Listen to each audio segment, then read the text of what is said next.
Hola hermanos y amigos, aquí estamos de nuevo, terminando, o mejor dicho, entrando al cuarto trimestre de este año. Hemos estado estudiando diferentes tópicos, pero ahora terminaremos este año estudiando a Esdras y a Nehemías, dos profetas, siervos de Dios, que fueron usados poderosamente por el Señor para guiar a su pueblo. Así es que esperamos que sigamos aprendiendo como lo hemos hecho a través de todas estas lecciones que hemos estudiado anteriormente.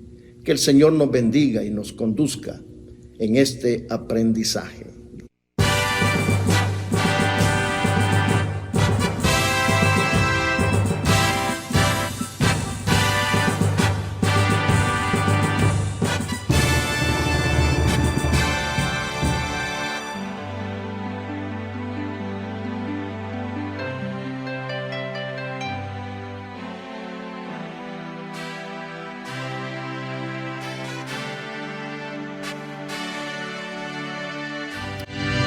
La primera lección de este trimestre se titula Encontrándole sentido a la historia, y nos habla de Zorobabel y de Esdras, sacerdote de Dios. Y el versículo de memoria dice: así ha dicho Ciro, rey de Persia: Jehová, el Dios de los cielos, me ha dado todos los reinos de la tierra, y me ha mandado que le edifique casa en Jerusalén, que está en Judá. Esto se encuentra en Esdras 1:2. En los escritos de Jeremías, Dios había prometido que su pueblo volvería a su tierra después de 70 años de exilio en Babilonia. El rey Ciro fue el instrumento de Dios para permitir este retorno. Ungido por Dios, Ciro emitió un decreto alrededor del año 538 a.C., por el que liberaba al pueblo de Dios para que regresara a su país y reconstruyera el templo. Es interesante notar que Dios le llama a Ciro mi ungido, mi siervo. Aunque no era israelita, el Señor lo utilizó como su instrumento para reedificar el templo y para reedificar la ciudad de Jerusalén. Fue Dios quien dijo acerca de Jerusalén: serás edificada y al templo serás fundado. Dios era el garante de que Jerusalén sería reconstruida, y tocó el corazón de Ciro a fin de que les concediera permiso para construir el templo. Y es interesante notar, hermanos y amigos, que como Israel y Judá habían quedado desolados, no había quien se ocupara de reconstruir Jerusalén y de reconstruir el templo después de 70 años. Dios utilizó a Ciro, un rey que no era del pueblo de Israel. Y en Jeremías 25, 11 y 12 encontramos que Nabucodonosor vino contra Judá y lo llevó cautivos a Babilonia por 70 años. Y luego en el capítulo 29, 10 dice que Dios les prometió que cumplidos los 70 años los haría volver a su tierra. Interesante. ¿Y por qué razón fueron al exilio? Bueno, por desobedientes, ¿verdad? Porque Dios, a través de todo el tiempo desde que sacó a Israel de Egipto, el Señor les dio sus leyes, el Señor les dio sus principios para guardar. Pero el pueblo de Israel fue siempre rebelde para con Dios. Entonces Dios tuvo que mandarlo al exilio por 70 años. Pero en ese tiempo, en Daniel 9, 1 y 2, encontramos de que Daniel estaba preocupado, estudiando en los libros antiguos. Daniel, en el reinado de Darío, hijo de Asuero, dice: de la nación de los medos, que vino a ser rey de los caldeos, Daniel miró en los libros que los 70 años estaban cumpliéndose, y que era hora de regresar. Y entonces Daniel se angustió, porque él no veía que nada pasaba. Él veía que todo estaba igual. Entonces él dijo: ¿qué pasó? ¿Verdad? Dios está faltando a su promesa. Pero Daniel no sabía que Dios nunca falla a sus promesas. El Señor influyó en Ciro para permitir el primer regreso en cumplimiento de los 70 años de la profecía de Jeremías. Jeremías había escrito que la tierra de Judá quedaría desolada durante 70 años bajo el dominio de Babilonia. Esto ocurrió entre el 606 al 537 antes de Cristo. Recordemos que en ese tiempo se contaba al revés. Entonces Dios usó a Ciro para que su pueblo, cumpliéndose los 70 años, regresara a la tierra, a su tierra de donde habían salido. Pero Daniel estaba angustiado porque los 70 años estaban llegando a su fin. Entonces se afligió y acudió a Dios, oró a Dios. Y entonces, porque él angustiado le dijo: Señor, los 70 años se están cumpliendo.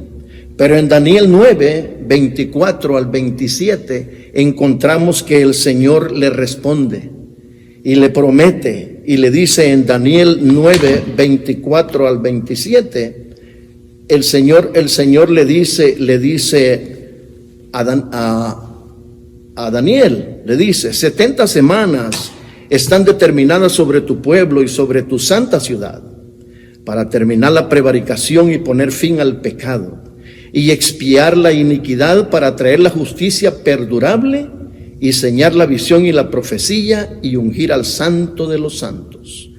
Sabe pues y entiende que desde la salida de la orden para restaurar y edificar a Jerusalén hasta el Mesías príncipe habrá 7 semanas y 62 semanas. Se volverá a edificar la plaza y el muro en tiempos antiguos. Entonces el Señor le anuncia a Daniel de que él no se había olvidado y que no enviaría a cualquier siervo a rescatarlo, sino que sería el mismo Jesús el que vendría a libertar a su pueblo. Y al mismo tiempo dice que Dios le aseguró a Daniel que él está pendiente de todo y tiene el futuro planificado, con un libertador que morirá por el pueblo para expiar sus pecados, para traer justicia y cumplir con el sistema sacrificial. O sea que no solamente era un libertador terrenal como Ciro, sino que era el mismo Jesús que venía a libertar a su pueblo de sus pecados. Entonces el Señor dice, en efecto le estaba diciendo: Daniel, no te preocupes, yo estoy en control. Entonces, en Esdras 1 se registra la proclamación del rey Ciro de que la nación de Israel era libre de regresar a Jerusalén y de reconstruir la casa del Señor. La orden se libró en algún momento entre los años 539 a 537 antes de Cristo. Ciro no solo los dejó ir, sino también se aseguró de que regresaran con regalos y ofrendas, incluidos los vasos originales del templo que habían sido robados por Nabucodonosor. Entonces esto nos recuerda cuando Israel salió de Egipto, que no salieron con las manos vacías. Dios tocó el corazón de los egipcios para que dieran regalos a los israelitas. De esta misma manera, el pueblo de Dios saldría de Babilonia con las manos llenas de presentes.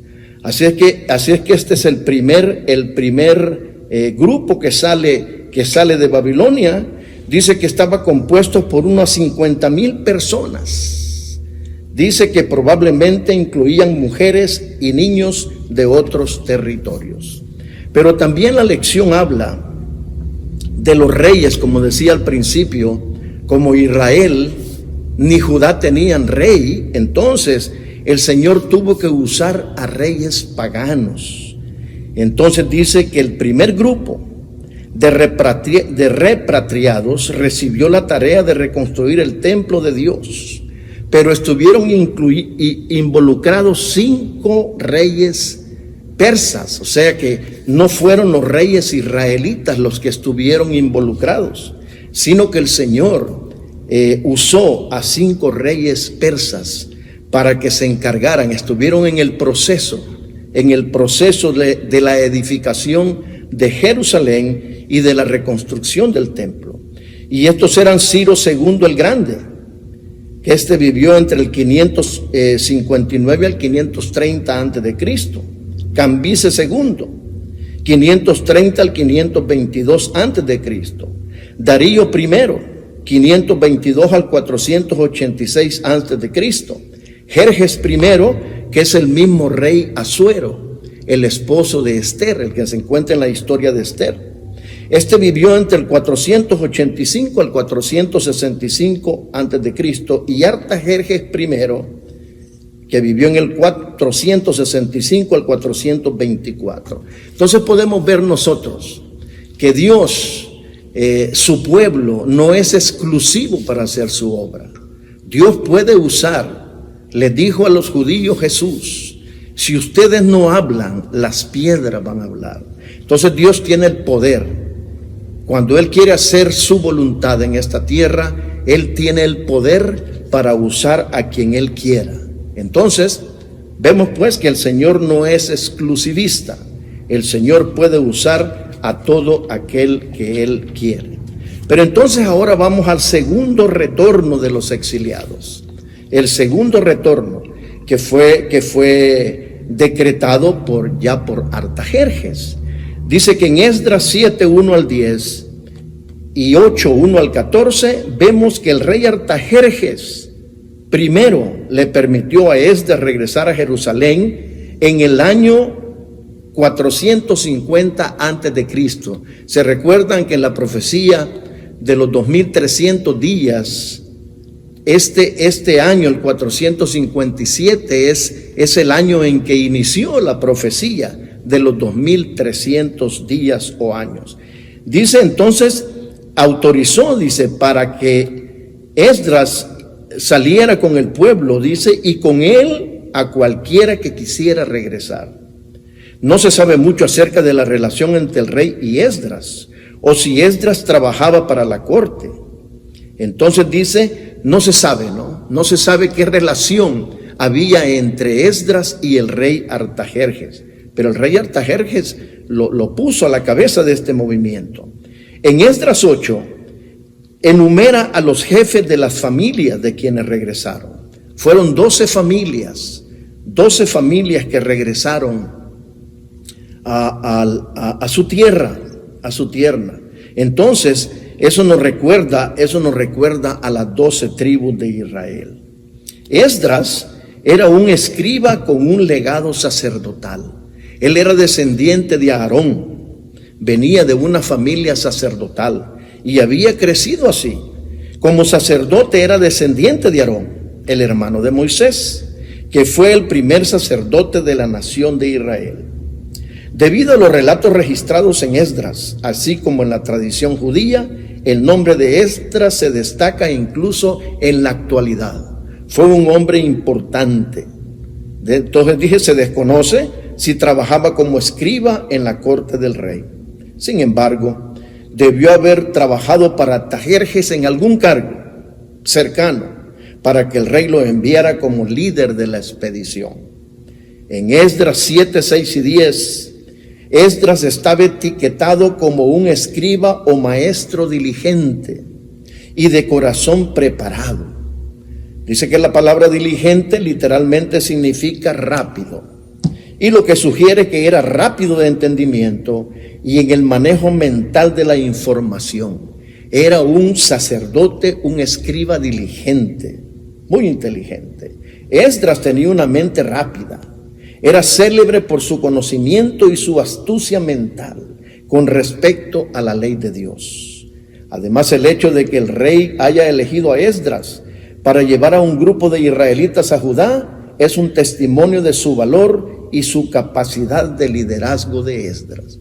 Esdras es un ejemplo para nosotros los líderes de la iglesia, para ministros, para ancianos, de que el hombre cuando se consagra a Dios, Cuando se consagra a Dios, Dios lo puede capacitar, Dios le puede dar la sabiduría, porque nuestro pueblo necesita Esdras en estos días. Entonces viene el decreto de Artajerjes.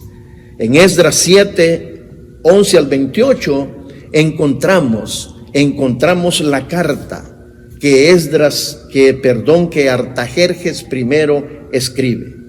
Y vemos allí que le dio plata y oro. Escribió una carta el rey Artajerjes, le dio plata y oro y le dijo: y toda la que hallares en toda la provincia de Babilonia, también puedes usarla, con todas las ofrendas voluntarias del pueblo. Con este dinero, le dijo, comprarás becerros, carneros, corderos, con sus ofrendas y libaciones, y los ofrecerás en el altar de la casa de vuestro Dios. O sea que Artajerjes conocía que a Dios se le ofrecían sacrificios de animales.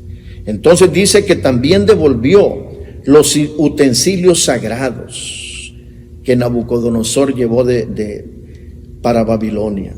Entonces le dijo: también puedes tomar de los tesoros del rey. Le dijo: mire qué importante era Esdras para el rey Artajerjes. Puedes tomar, le dijo, de los tesoros del rey. Dice: y a los tesoreros del otro lado del río mandó que dieran a Esdras todo lo que éste pida. Denle todo lo que pida, hasta 100 talentos de plata, 100 coros de trigo, 100 batos de vino, 100 batos de aceite y la sal sin medida.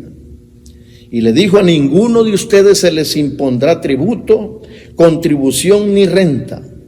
Y le dijo: pon gobernadores y jueces para que gobiernen del otro lado del río. Dice: a los que conocen la ley de tu Dios, y al que no la conoce, enséñasela. Y mire lo que dijo Artajerjes: al que no guarde la ley de tu Dios y la ley del rey, será juzgado a muerte, o a destierro, o a multa o prisión. Qué interesante, ¿no? Esa era toda la indicación que el rey Artajerjes daba en esa carta. Entonces dice: el decreto de Artajerjes se asemeja al primer decreto de Ciro. El rey aconsejó a todos los que estaban dispuestos, especialmente a aquellos de las líneas sacerdotales, dice, que emprendieran el viaje a Jerusalén. Aunque según los documentos históricos de un llamado Marashu, la mayoría de los judíos finalmente se quedó en Persia, como lo demuestra la historia de Esther. Dice que la mayoría de los israelitas no quisieron regresar a su patria. Pasa como a nosotros, ¿no? Que hemos venido a este país. Yo tengo ya casi 40 años en este país y yo no tenía planes de quedarme aquí. Pero ya cuando uno llega a este lugar, pues aquí nos quedamos, y así les pasó a los judíos. Prefirieron, ya habían hecho su vida en Persia, entonces se quedaron allí. Hubo quienes aprovecharon la oportunidad de comenzar una nueva vida en la tierra de sus antepasados, igual que ahora. Hay gente que dice: bueno, yo me retiro y me voy para mi patria de regreso. El rey envió sus comentarios a los tesoreros del territorio transeúfrates, que estaba al otro lado del río. Los tesoreros debían de proporcionar a Esdras lo necesario. Entonces dice: en última instancia, el rey le encargó a Esdras que velara por el cumplimiento correcto de la ley de Dios y la ley de la nación. Así que dice: la preocupación del rey, y esto es interesante, la preocupación del rey por la reconciliación de la ciudad, por la reconstrucción de la ciudad y el templo, indica que se había vuelto creyente en el Dios de Esdras. Hace la pregunta. Artajerjes llamó a Dios el Dios de Israel, cuya morada está en Jerusalén. La terminología que usó el rey sobre el Dios de Israel implica que él veía al Señor como una deidad local, deidad local más, que necesitaba ser apaciguada con regalos. Y no quería que este Dios local se enojara con él y con sus hijos. Pero miren, es importante notar en el capítulo 7, versículo 12, 21 y 23, el rey Artajerjes le llama a Dios el Dios del cielo. Así es que yo me atrevo a pensar de que Artajerjes no veía a Dios como un Dios local. Lo que pasa es que sabía que era un Dios todopoderoso, ¿verdad? Entonces, por esa razón, porque él le llama el Dios del cielo. Lo mismo hizo Nabucodonosor cuando vio la gloria de Dios. Artajerjes había escuchado del Dios del cielo y tenía temor, y él sabía que había que apoyar a su pueblo. Entonces dice que desgraciadamente, a pesar de la interacción que el rey tuvo con Esdras y Nehemías, eso no hizo que creyera en Dios. Al menos no hay nada en los textos que indique que se haya convertido, lo que significa que el Señor puede usar incluso a inconversos para hacer su voluntad en la tierra. Entonces, hermanos y amigos, el rey Artajerjes fue usado por Dios para cumplir su voluntad. Pero ahora entramos, dice, a la importancia de la educación. En Esdras 7, 6 y 10 encontramos que Esdras era escriba diligente en la ley de Moisés que Jehová Dios había dado. Porque el Señor le dictó a Moisés muchas leyes. Por eso se le llamaba la ley de Moisés, pero había sido dictada por Dios. Entonces, por eso dice que Esdras era un escriba diligente en esta ley que Dios le había dado. Y Esdras había preparado su corazón para inquirir la ley de Jehová. Ahora habla de la ley de Jehová. Y la ley de Jehová son todos los primeros 5 libros del Antiguo Testamento, y todo lo que es palabra de Dios es la ley de Jehová. Entonces dice que Esdras había preparado su corazón para aprender de la ley de Jehová, cumplirla y enseñarla a Israel. Qué interesante, ¿no? Esdras era un maestro. Él dice, no solamente quería aprender de la ley de Jehová, sino que estaba dispuesto a cumplirla y a enseñarla a Israel. Entonces dice, la profunda devoción de Esdras por Dios y su decisión de estudiar, practicar y enseñar la palabra de Dios lo prepararon para un ministerio mayor en Israel. El texto bíblico declara literalmente que se dedicó a estudiar, hacer y enseñar la ley de Jehová.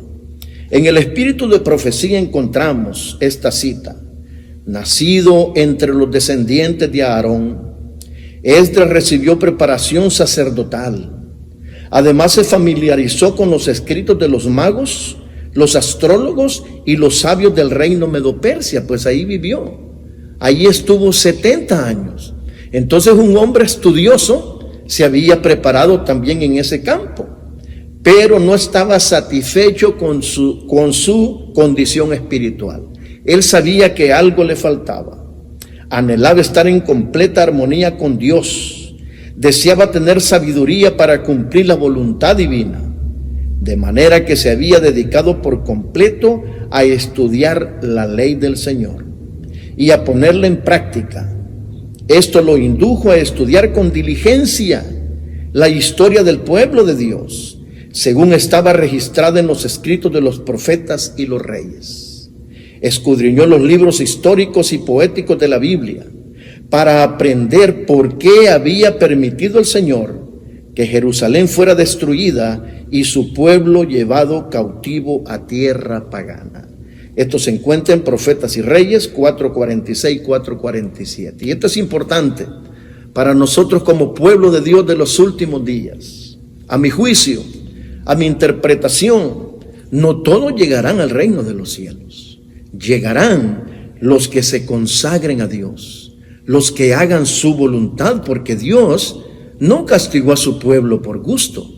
Lo estudió porque le falló al Señor en guardar los principios.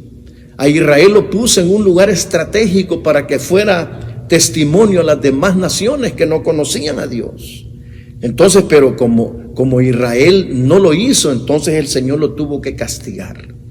Y cuando Nabucodonosor invadió Jerusalén, murieron muchas gentes, pero no era porque Dios no amara a su pueblo, sino porque ellos habían sido desobedientes. Ahora nosotros si queremos llegar al reino de los cielos y heredar lo que el Señor ha preparado para nosotros, tenemos que ser fieles a Dios. La salvación es un regalo de Dios, ya lo hemos dicho en otras ocasiones, es un regalo de Dios. Por gracia soy salvo, dice San Pablo. Pero los principios que Dios nos da son los mismos principios que le dio a aquel pueblo. Así que, hermanos, esto nos debe enseñar a nosotros. Los esfuerzos de Esdras para hacer revivir el interés en el estudio de las Escrituras adquirieron carácter permanente por la obra esmerada a la cual dedicó su vida para preservar y multiplicar los escritos sagrados. Recogió todas las copias de la ley que pudo encontrar y las hizo transcribir y distribuir. La palabra pura así multiplicada y puesta en las manos de mucha gente, le comunicó un conocimiento de valor inestimable. Es de notar que aunque Esdras se había familiarizado con la costumbre de los paganos, vio que no eran correctas. Procuró conocer la verdad con la fuente misma de la verdad, que era la palabra y la ley de Jehová. Tuvo que desaprender mucho de lo que aprendió en las universidades seculares, porque sin duda mucho de lo que se enseñaba allí era errado. Entonces lo mismo pasa hoy con los muchachos, lo he dicho en otras lecciones, muchachos que nacieron en nuestra iglesia y tuvieron la oportunidad de ir a la universidad. Cuando salieron de ahí salen con una fe pobre. El conocimiento secular les hace daño. Ya no creen en el Dios que nosotros, sus padres, les enseñamos. Ya no creen, porque el diablo utiliza el paganismo para hacerle daño a nuestros hijos. Por eso dijo Salomón que los muchos libros eran enfermedad para la carne. Hay ventaja y desventaja en ir a la universidad. Después de todo, hablando de Esdras, ¿de qué le servían los escritos de los magos, astrólogos y sabios? De nada. Aprendió de ellos, pero él preparó su corazón para aprender de la ley de Dios, ponerla en práctica y enseñarla. Y esa debe ser nuestra tarea. Yo, como maestro de escuela sabática, a mí me gusta que mis alumnos me pongan atención. Cuando alguien viene aquí y les quita la atención, a mí me molesta porque estamos hablando, hermanos, de la vida eterna. Estos estudios son de vida o muerte. Aquí no es cuestión de estar perdiendo el tiempo. Entonces me gusta que la gente me ponga atención, me gusta enseñar correctamente. Y lo mismo cuando a mí me toca ser alumno, yo me siento a escuchar. Y a mí no me gusta que me estén distrayendo. Entonces dice que Esdras llegó a ser un portavoz de Dios, que educaba en los principios que rigen el cielo a cuantos lo rodean. Durante los años restantes de su vida, tanto mientras estaba cerca de la corte del rey de Medo-Persia como cuando se hallaba en Jerusalén, su obra principal consistió en enseñar. Yo le he dicho un montón de veces, yo no tuve escuela, no tuve la oportunidad de estudiar, pero al llegar a la iglesia, el Señor me dio este privilegio de enseñar y ahora me gusta, a mí me gusta. A medida que comunicaba a otros las verdades que aprendía, aumentaba su propia capacidad para el trabajo. Era hombre piadoso y celoso. Fue delante del mundo un testimonio del poder que tiene la verdad bíblica para ennoblecer a la vida diaria. En la obra de reforma que debe ejecutarse hoy, se necesitan hombres que, como Esdras y Nehemías, no reconocerán paliativos ni excusas para el pecado, ni rehuirán vindicar el honor de Dios. Aquellos sobre quienes recae el peso de esta obra no callarán cuando vean que se obra mal, ni cubrirán esto con un manto de falsa caridad. Recordarán que Dios no hace acepción de personas y esto es importante, y que la severidad hacia unos pocos puede resultar en misericordia para muchos. La severidad hacia unos pocos. Muchas veces los hermanos dicen, no, dice que demasiado estrictos. No, la palabra de Dios dice a los que fallen, a los que erren, dice, repréndelos delante de todos para que los demás teman, ¿verdad? Entonces dice, recordarán también, esto es importante también, recordarán también que el que reprende el mal debe revelar siempre el Espíritu de Cristo. Eso es cierto, ¿verdad? Eso es cierto. Eso yo lo he ido aprendiendo a través de los años, de que no es por fuerza, sino que con el Espíritu del Señor. Así es que, hermanos, iniciamos este trimestre con estas maravillosas lecciones acerca de Esdras y de Nehemías. Y pues estará esta lección, como la han sido todas, ricas en sabiduría.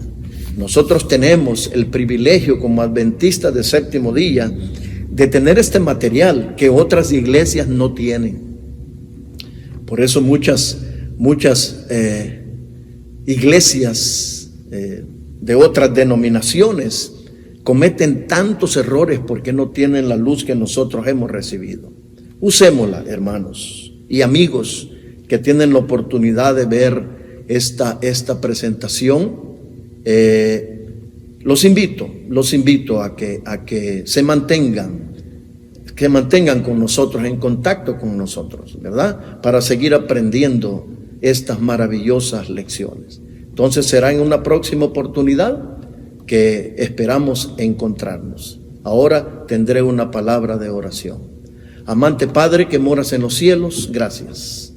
Te doy, Señor, porque me has permitido comenzar un nuevo trimestre. Gracias por el privilegio que me das de presentar la escuela sabática. Señor, que lo que hemos estudiado, lo que vamos a estudiar a lo largo de esta semana, llene nuestros corazones y nos prepare, Señor, porque tú quieres llevarnos al cielo. Perdona, Señor, mis pecados, te lo ruego, en el nombre de Jesús. Amén.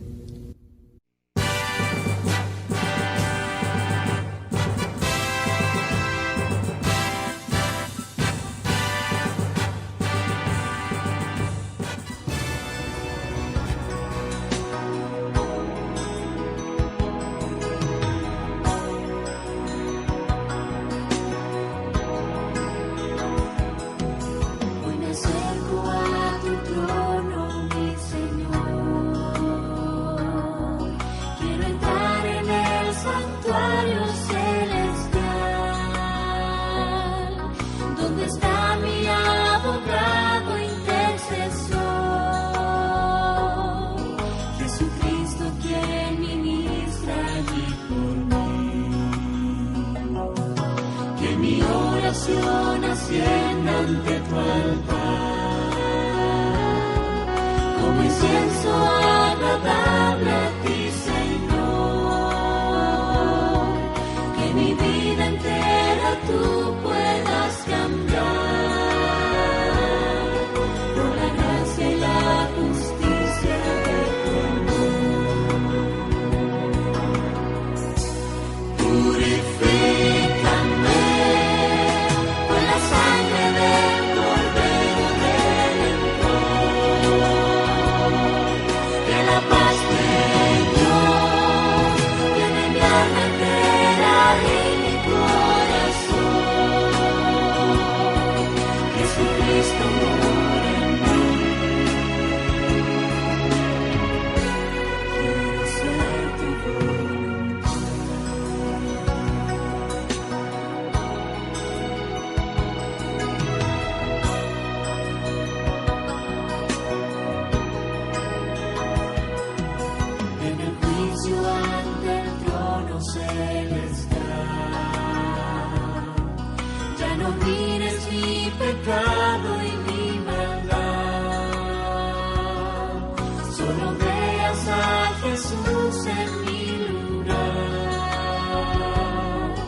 solo tú me puedes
Jesucristo mora